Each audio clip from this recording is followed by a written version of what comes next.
J'aime la beauté de la forêt en général et de celle-ci en particulier, puisque je crois avoir parcouru mètre par mètre chaque parcelle de cette forêt depuis mon enfance.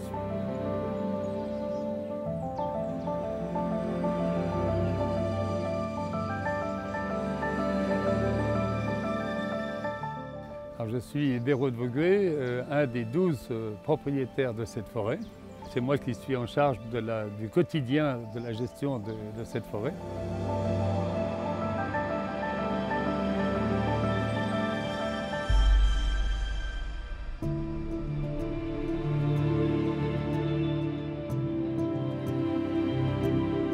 C'est une forêt équilibrée, en ce sens qu'il y a des jeunes régénérations qui ont 1 ou 2 ans, d'autres qui ont 5 ans, 10 ans, 15 ans, 25 ans, et puis d'autres peuplements comme celui-ci qui ont plus de 100 ans.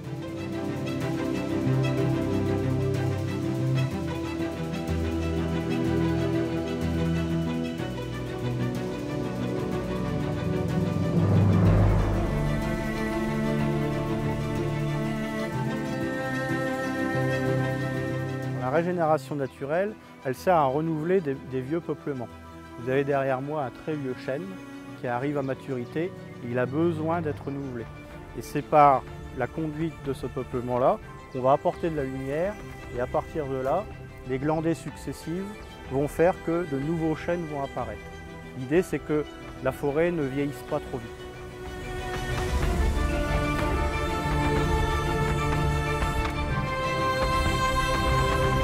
Aujourd'hui, on arrive à un stade, comme vous le voyez derrière moi, des chênes qui ont été détourés au niveau de leur pied, c'est-à-dire au niveau de la tête, au niveau de la partie supérieure, la partie feuillée de l'arbre, pour justement leur donner suffisamment de place et d'air à une bonne croissance.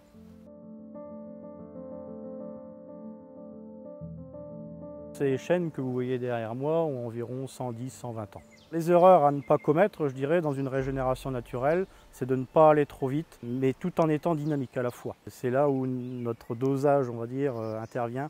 Il faut être à la fois doux et un petit peu plus rapide.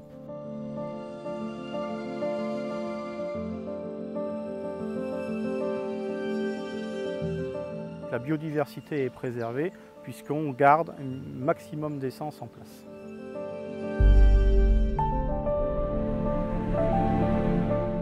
Alors une forêt qui ne serait pas assistée dans ce renouvellement serait une forêt un petit peu laissée à l'abandon.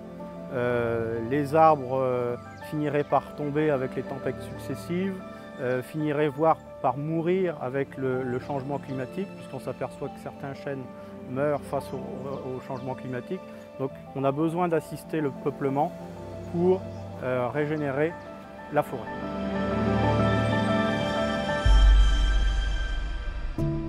Alors la menace, elle est double, à la fois si on a une présence très forte d'une population de gibier et également si on laisse faire un petit peu trop la nature, on va avoir une végétation concurrente qui risque d'asphyxier ces jeunes pousses.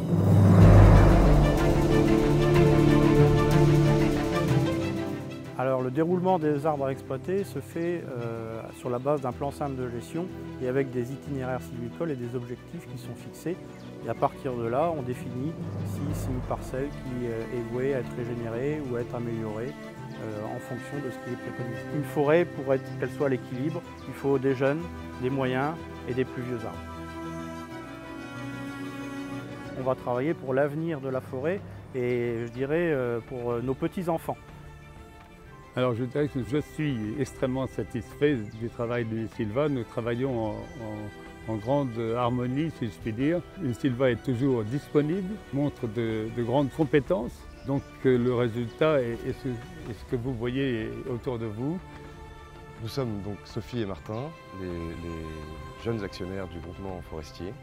Régénération naturelle, pour moi, c'est d'abord être à l'écoute de ce qui a été fait par nos ancêtres, ce qui est en train de se faire et essayer d'observer ce qui va se faire.